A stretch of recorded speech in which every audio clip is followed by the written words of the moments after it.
The Autocallable just got a ticker. This is episode 1 of a 6-part due diligence on Autocallable ETFs. For 20 years, the Autocallable lived exclusively inside bank-issued notes. Term sheets, ISINs, reoffer prices, and a phone call to your structurer. Not anymore. The most traded structured product in the world is now listed on an exchange, right next to your S&P 500 tracker. And it is a remarkable commercial success. Autocallables represented 43% of roughly $195 billion of U.S. issuance in 2025. The Pioneer ETF crossed $1 billion of assets in its first year. And since April, the first UCITS version trades in Europe.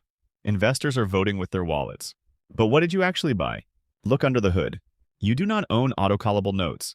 The ETF holds a total return swap with a single bank counterparty on an index. The exposure you hold is a swap on an index, not a portfolio of notes. The counterparty, the index rules, the roll mechanics, they all live inside that swap. That index replicates a ladder of 52 or more synthetic autocallables with staggered start dates. A new one enters every week, forever. Each synthetic note has uniform parameters: coupon barrier, autocall trigger, maturity. When one calls, the ladder rolls. No reinvestment decision. No timing. The pitch is seductive. Daily liquidity, one ticker, no subscription periods, and the coupon engine of an autocall. But it raises exactly the questions this series will answer. What is the real underlying? Hint, it is not the S&P 500.